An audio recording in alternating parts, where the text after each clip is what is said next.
السلام علیکم ورحمۃ اللہ وبرکاتہ۔ بسم اللہ الرحمن الرحیم و نستعین الحمد للہ رب العالمین والصلاة والسلام علی اشرف الانبیاء والمرسلین نبینا محمد وعلی آلہ واصحابہ اجمعین ومن تبعہم بإحسان الی یوم الدین، اما بعد۔ اصول فقہ کی گزشتہ کلاس تک ہم لوگوں نے تقریباً معلومات سرسری طور پر حاصل کر لیے ہیں۔ فقہ میں بنیادی طور پر دو باتیں ہوتی ہیں، ایک ہے دلائل اور دوسرے احکام و مسائل۔ دلائل کیا ہے ہم پڑھ لیے، احکام کیا ہے وہ پڑھ لیے۔ اب یہ دلائل کو سامنے رکھ کر احکام نکالنے کا نام فقہ ہے۔ فقہ میں یہی ہوتا ہے، قرآن کی آیت ہے، حدیث ہے، صحابی کا قول ہے، یہ اجماع ہے، یہ قیاس ہے، یہ عرف عام ہے۔ اب اس کو رکھ کر اس کا حکم کیا ہوگا، فرض ہے، حرام ہے، مکروہ ہے، مستحب ہے، مباح ہے، کیا ہے، اسی کو معلوم کرنے کا نام فقہ ہے۔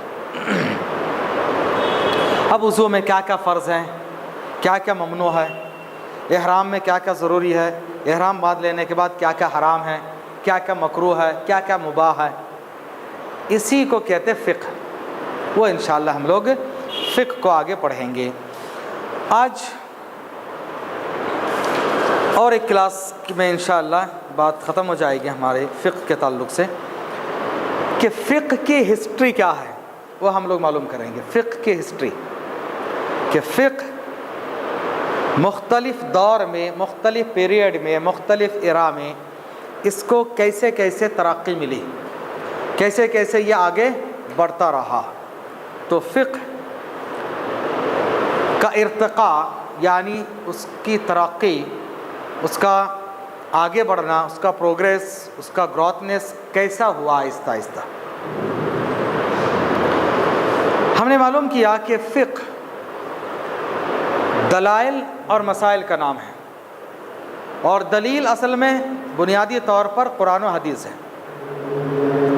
تو جب سے قرآن و حدیث ہے تب سے فقہ بھی ہے۔ قرآن و حدیث جب سے ہیں فقہ تب سے ہیں، یہ یاد رکھیے۔ قرآن و حدیث کا آغاز کب سے ہوا؟ غار حرا سے، پہلے وحی سے ہی اس کا آغاز ہو گیا۔ جب اس کا آغاز ہو گیا تو ظاہر سی بات ہے وہیں سے فقہ کا بھی دور شروع ہوا، لیکن اس دور میں پورا کا پورا سورس نبی صلی اللہ علیہ وسلم تھے۔ اختلاف ہوتا، مسئلہ ہوتا، کچھ بھی ہوتا، فوراً چلے جاتے، وہاں پر سلوشن مل جاتا، اور فائنل سلوشن۔ پھر اس کے بعد نبی کے بعد صحابہ کا دور آیا، آخر میں چھوٹے چھوٹے صحابہ کم تعداد میں تھے، پھر تابعین، چھوٹے تابعین کا دور، پھر ان کا زمانہ ختم ہو کے دوسرا دور، مسلمانوں میں عربوں کے علاوہ عجم کے لوگ بھی آئے، جزیرۃ العرب کے علاوہ دوسرے جگہ پر بھی اسلام گیا، ان کے الگ الگ مسائل تھے۔ ان مسائل کے لیے ان لوگوں کو اب قرآن و حدیث میں غور کرنا پڑا، اجتہاد کرنا پڑا، پھر گیسنگ کرنی پڑی۔ آہستہ آہستہ تھوڑے اختلافات بڑھ رہے تھے، یہاں کے لوگوں نے جو سمجھا یہاں کے لوگوں نے نہیں سمجھا، ان کے الگ فالوورز ہوئے، ان کے الگ فالوورز ہوئی۔ تو الگ الگ فقہ کے یہ جو اسکول آف تھاٹ، فقہ حنفی، شافعی، مالکی، حنبلی کیسے کیسے بنے، مختلف دور میں کیسے ہوتا گیا، پھر لوگوں میں قرآن و حدیث اور صحیح چیز چھوڑ کے تقلید کا زمانہ کب سے آیا، کیسے آیا۔ اس لیے کیا کرتے، فقہ کو 6 ایرا میں، 6 زمانے میں، 6 دور میں تقسیم کرتے ہیں۔ فقہ کے الگ الگ 6 دور ہیں۔ پہلا دور نبی کا، پہلا دور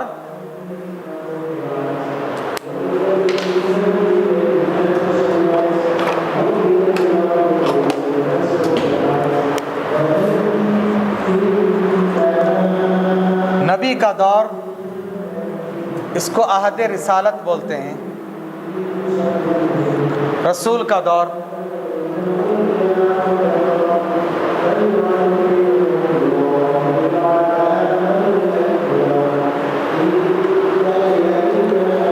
اس دور میں 2 ہی چیزیں تھیں، ایک ہے قرآن اور دوسری ہے حدیث، ان کے علاوہ کوئی دوسری چیز نہیں تھی۔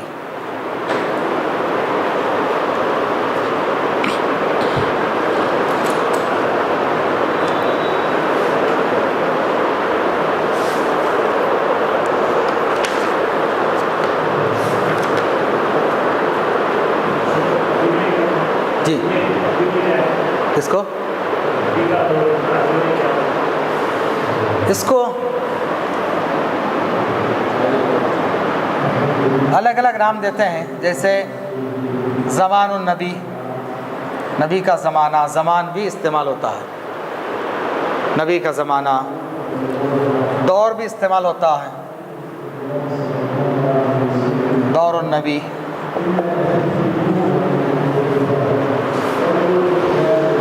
یہ دور کہاں تک ہے؟ 10 ہجری، 10 ہجری میں نبی کا انتقال ہوا، 10 ہجری میں ختم۔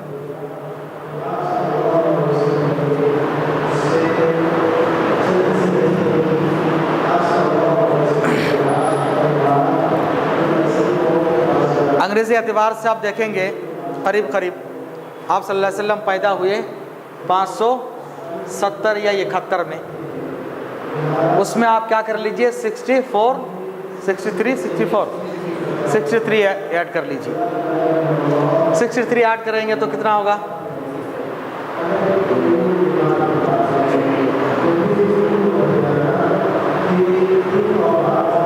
تو یہاں تک نبی کا دور 633 کے آس پاس میں نبی کا دور ختم ہو گیا انگریزی اعتبار سے۔ اس دور میں کوئی مسئلہ پیچیدہ نہیں ہوتا تھا، نبی تھے فوراً پوچھ لیتے، وقتی طور پر اختلاف ہوا تو بھی جاتے پوچھتے، پھر مسئلہ حل ہو جاتا تھا۔ اس کے بعد کا دور ہے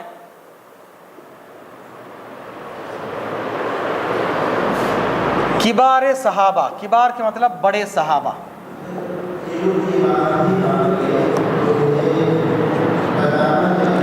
بڑے صحابہ کا دور، یہ تقریباً 11 ہجری سے شروع ہوتا ہے،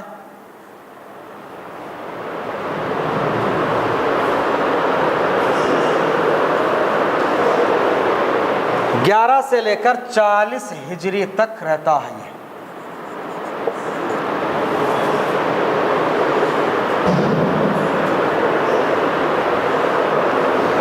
یہ دور خلافت راشدہ کا دور ہے، خلافت راشدہ،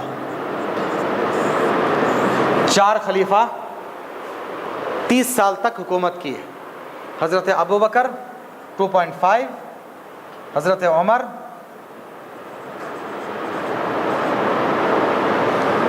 10 ایئرس، حضرت عثمان 10 ایئرس، حضرت علی 7.5، کل 30 سال۔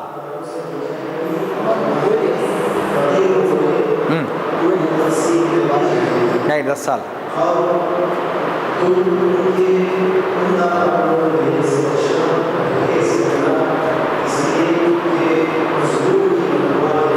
تو یہ کل 30 سال ہے خلافت راشدہ۔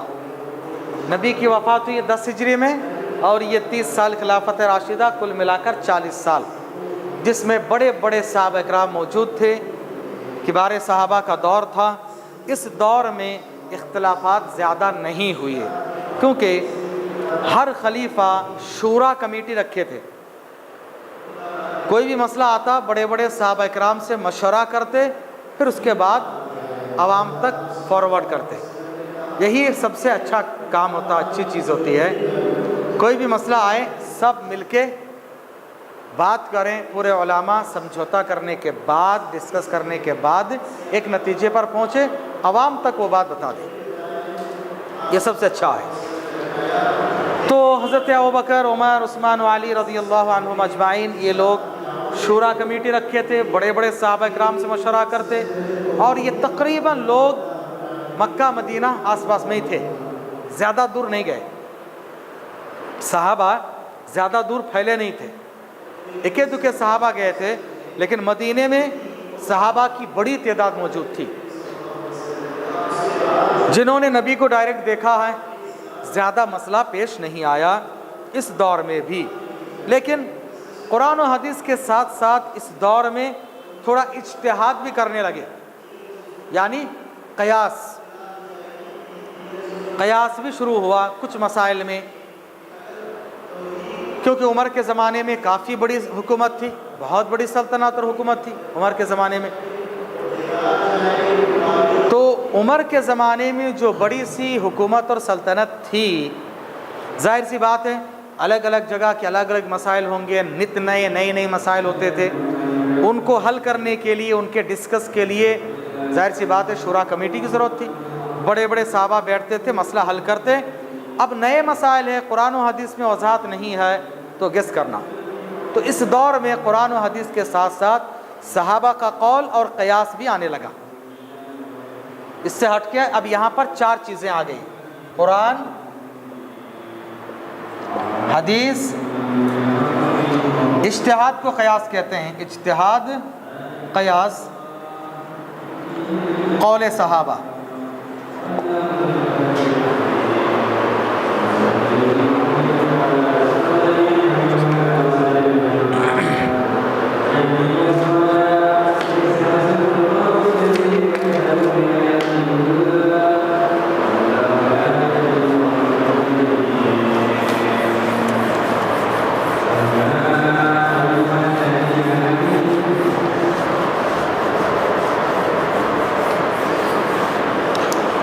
تیسرا دور ہے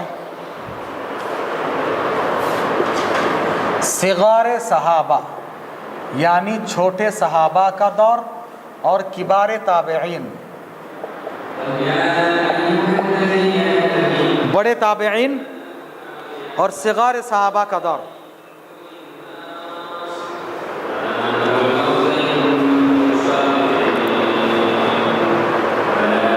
یہ شروع ہوتا ہے 41 سے،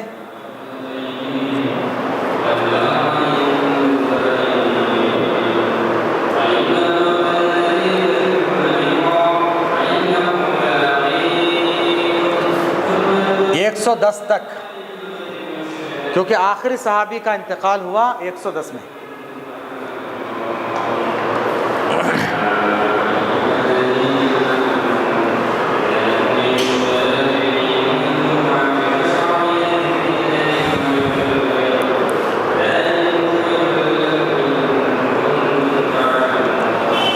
حضرت عمر، عثمان، علی، ان تینوں کے بعد اب کیا ہے، مسلمانوں میں تھوڑا سا ہلچل شروع ہوا، تھوڑی پریشانی شروع ہوئی۔ حضرت عمر کے شہید ہونے کے بعد، حضرت عثمان کے شہید ہونے کے بعد، حضرت علی کے شہید ہونے کے بعد لگاتار تینوں خلیفہ شہید ہوئے۔ یہ تینوں خلیفہ کی شہادت کے بعد مسلمانوں میں ایک افراتفری شروع ہوئی، تھوڑا سا جماعتوں میں انتشار شروع ہوا، حکومتیں کافی دور تک پھیلی، لیکن لوگوں میں اب صحابہ ختم ہو گئے۔ اس دور میں صحابہ تقریباً ختم ہو گئے تھے، اکے دکے تھے، اور ایک دو جو تھے وہ کوئی مدینے میں، کوئی شام میں، کوئی مصر میں، دور دراز یہاں وہاں، ایک دوسرے سے کمیونیکیٹ بھی نہیں۔ اس زمانے میں تھا نہیں، مشکل تھا، مدینے سے شام 500 کلومیٹر ہے، مکے سے مدینہ 500 کلومیٹر ہے، اتنے دور کہاں جائے، بہت مشکل تھا۔ اس لیے اب کیا ہوا، صحابی یہاں ہے، مصر میں ایک صحابی ہیں، ایک ہی ہے، ان کے پاس بہت سارے مسائل آ رہے ہیں، نت نئے مسائل، ان کے اسٹوڈنٹ بہت سارے ہیں، کچھ مسئلے میں قرآن و حدیث میں وضاحت نہیں، انہوں نے اپنے طرف سے اجتہاد کر کے، گیسنگ کر کے فتویٰ دیا۔ نتیجے میں دیکھا گیا کہ ان کا جو فتویٰ ہے اب یہاں مدینے میں جو صحابی ہے ان سے ٹکرا رہا ہو سکتا، یہاں کی حالت الگ ہے، وہاں کی حالت الگ ہے،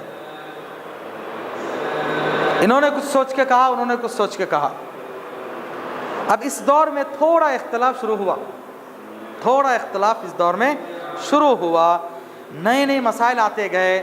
اب ایک مسئلہ پیش آیا کہ شریعت میں اب گیسنگ کرنا نہیں کرنا۔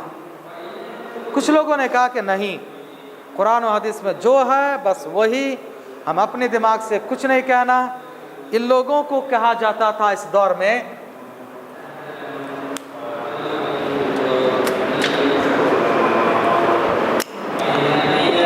اہل الحدیث. یہ اہل الحدیث ہے. اب تک اختلاف شروع نہیں ہوا تھا. اب تک مسلمانوں میں اختلاف شروع نہیں ہوا تھا. پورے کے پورے ایک ہی تھے. اب فرقہ شروع ہو رہا. دیکھو جن لوگوں نے کہا کہ نہیں بھائی قرآن حدیث میں جو ہے بس وہی ماننا, ہم کچھ بھی گیسنگ نہیں کریں گے, تھوڑے بہت زیادہ اصول پرست تھے یہ لوگ, ان کو اہل حدیث کہا جاتا تھا.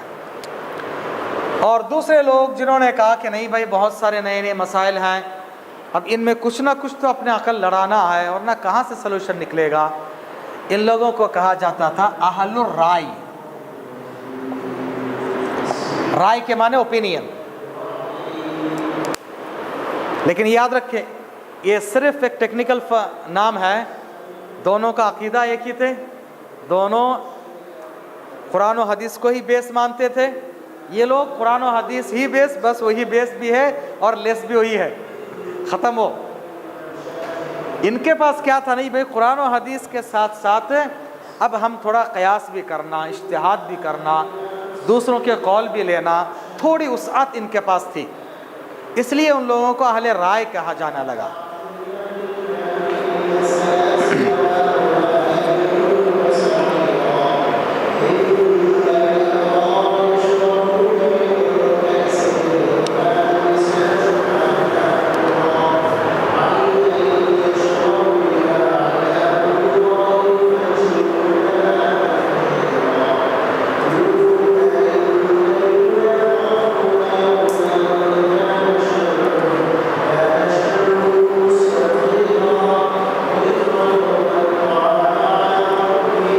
یہاں سے تھوڑا اختلاف شروع ہوا, لیکن اتنا بڑا نہیں, لیکن ہوا شروع اختلاف.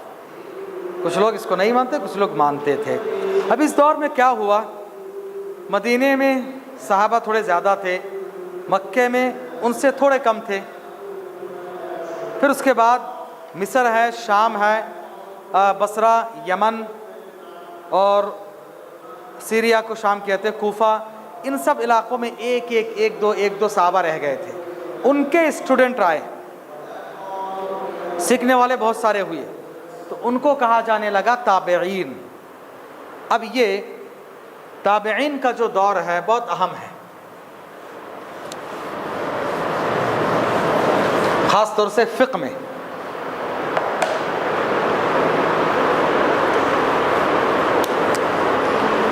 صغار صحابہ اور کبار تابعین کا یہ دور, اسی دور میں تھوڑا سا آگے چل کے جب صحابہ ختم ہو گئے تو تابعین آئے.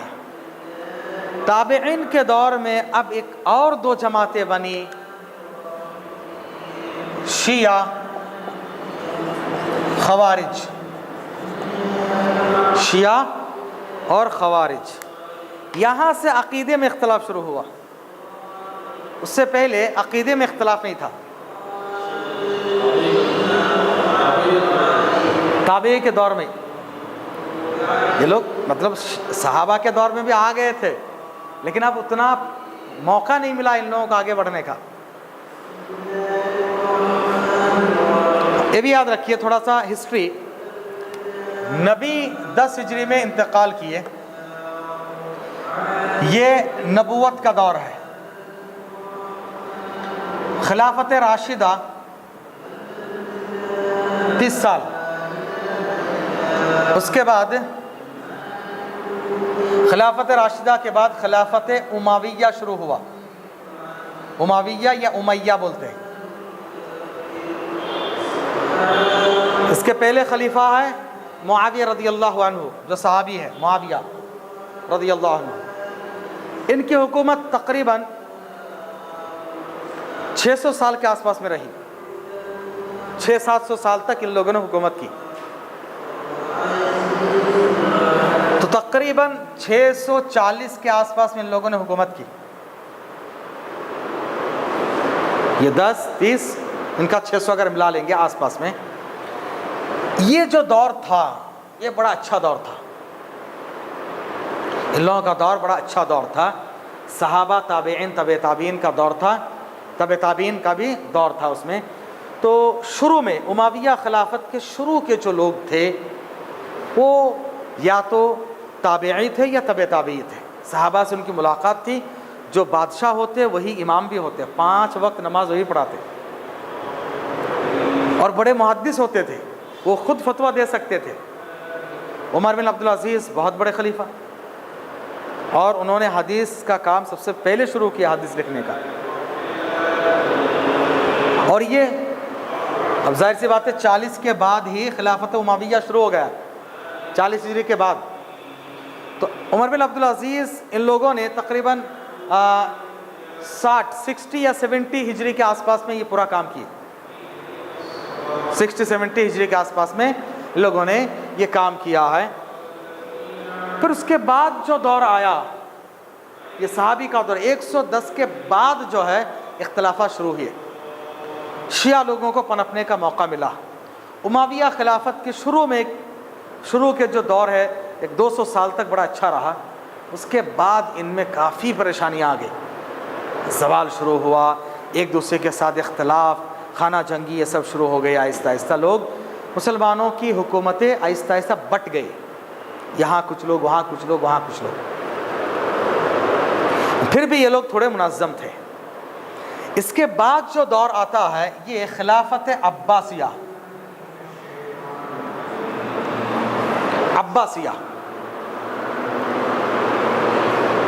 یہ لوگ تقریباً 1000 سال کے آس پاس میں حکومت کرتے ہیں۔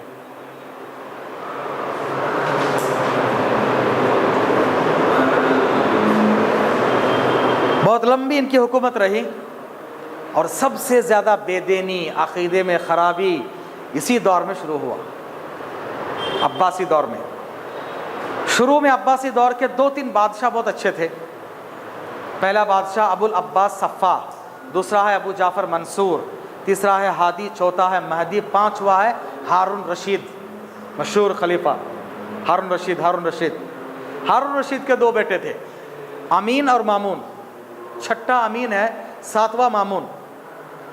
امین اور مامون کے درمیان سخت اختلاف، وہ اصل میں اختلاف تھا عرب اور ایران کا اختلاف۔ امین جو ہے ہارون رشید کی عربی بیوی کا بیٹا، مامون ہارون رشید کی لونڈی زبیدہ جو ایرانی تھی ان کا بیٹا، دونوں میں اختلاف، بہت اختلافات، دونوں بھائی آپس میں لڑے، قتل ہوا، امین کو مامون نے قتل کیا باقاعدہ، دونوں بھائی میں جنگ ہوئی، جنگ میں امین مارا گیا، مامون کا دور آیا۔ مامون کے دور میں بہت اچھا کام ہوا، علم بہت آگے بڑھا، جتنے لاٹن کی کتابیں تھی، گریک کی کتابیں تھیں، ارسطو کے اور پلاٹو کے، سب ان کی کتابوں کو لاٹن سے عربی میں ٹرانسلیٹ شروع کیے۔ کس نے؟ مامون نے۔ بغداد میں ایک سینٹر بنایا اس نے، ریسرچ سینٹر، جس کا نام تھا بیت الحکمہ، ہاؤس آف سائنس، بیت الحکمہ۔ وہاں یہ تقریباً 700 صدی کی بات ہے، ان کے فوراً بعد تھا نا، یہ 700 کے آس پاس میں ہے۔ اس دور میں مسلمان کے بڑے بڑے سائنٹسٹ پیدا ہوئے۔ عباس بن فرناس اسی دور میں ہی، ہارون رشید کے آس پاس کے دور میں سب سے پہلے فلائی کرنے کی کوشش کیا، عباس بن فرناس، 700 رائٹ برادر سے 1000 سال پہلے تقریباً۔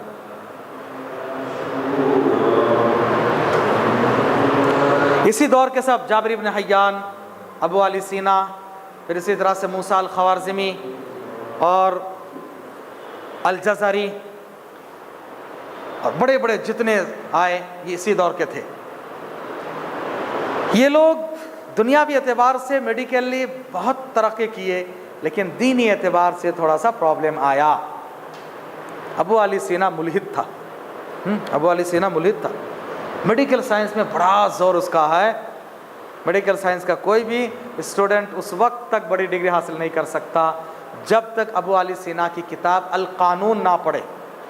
کینن بولتے، کینن، ہاں، القانون فی الطب، ابو علی سینا کی کتاب ہے، بہت زبردست ہے۔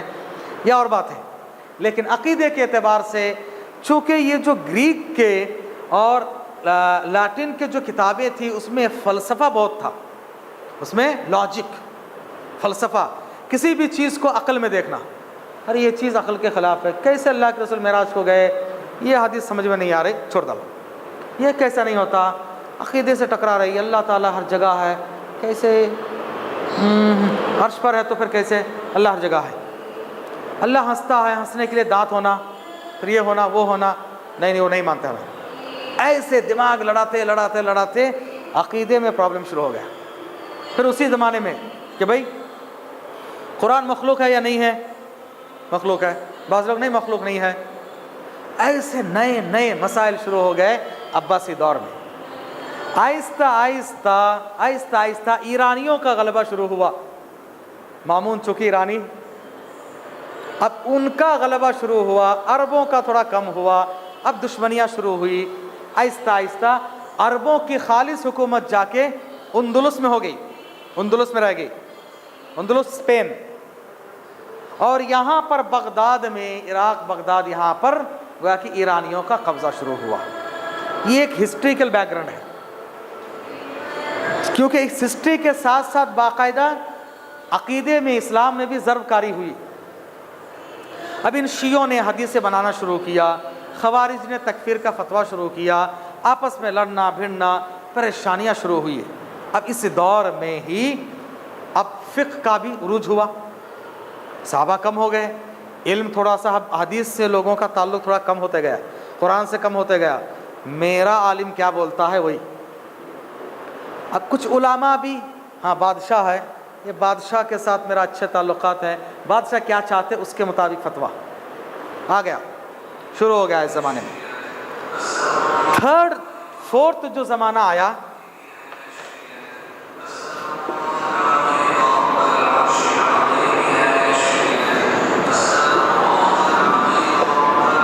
تدوین حدیث و فقہ کا دور، تدوین حدیث و فقہ کا دور۔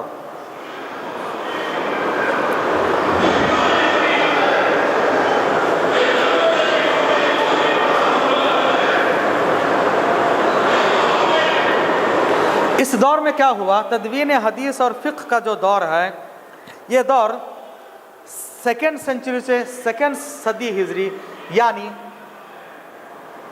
200 کے بعد شروع ہوا۔ یہ فل عباسی، نہیں امویہ ابھی بھی ہے، تھوڑا بہت اموی دور ابھی بھی ہے، شروع ہوتا ہے تقریباً امویہ دور کے آخر تک۔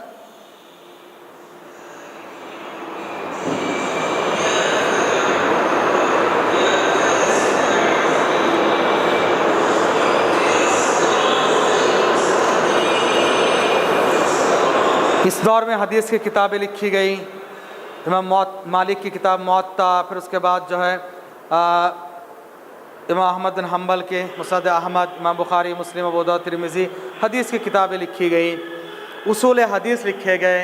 جو لوگ اہل الحدیث تھے انہوں نے حدیث پہ زیادہ غور کیا، حدیثوں کو کلیکٹ کرنا، جمع کرنا۔ اب دیکھیں گے حدیث کی کتابوں میں کسی کا قول نہیں ہے، صرف حدیث ہے۔ اب اس حدیث میں فلاں نے کیا کہا، فلاں نے کیا کہا، کچھ نہیں ہے، کیونکہ اہل الحدیث لوگ وہ مانتے نہیں تھے، نہیں بھائی جتنا ہے اتنا ہی، صرف قرآن حدیث کو لوگ کلیکٹ کر کے جمع کرتے گئے، اس کے کچھ رولز ریگولیشن بناتے گئے صحیح ضعیف کے لیے۔ حدیثوں کے ایکسپلین کے لیے پھر فقہ کا دور آیا، حدیث کو سمجھنا یہ اصل میں فقہ ہے۔ اسی دور میں کیا ہوا، فقہ کو بھی کتاب کی شکل میں بنانا شروع کیے۔ جب فقہ کو کتاب کی شکل میں بنانا شروع کیے تو اس دور میں کیا ہوا، اب تقلید آتی گئی۔ اب تک تقلید کا دور نہیں تھا، تحقیق کا دور تھا، تحقیق کا مزاج تھا۔ اب کیا ہوا، یہ خلافت امویہ ختم ہونے کے بعد عباسیہ پیریڈ میں تقلید آ گیا، تقلید کا زور۔ اور بغداد میں امام ابو حنیفہ رحمہ اللہ تھے، ہم لوگ چاروں امام کے حالات بھی تھوڑا پڑھیں گے نیکسٹ کلاس میں۔ تو امام ابو حنیفہ بغداد میں تھے، عباسیوں کے خلاف، امویوں کی خلافت شام میں تھی، سیریا میں۔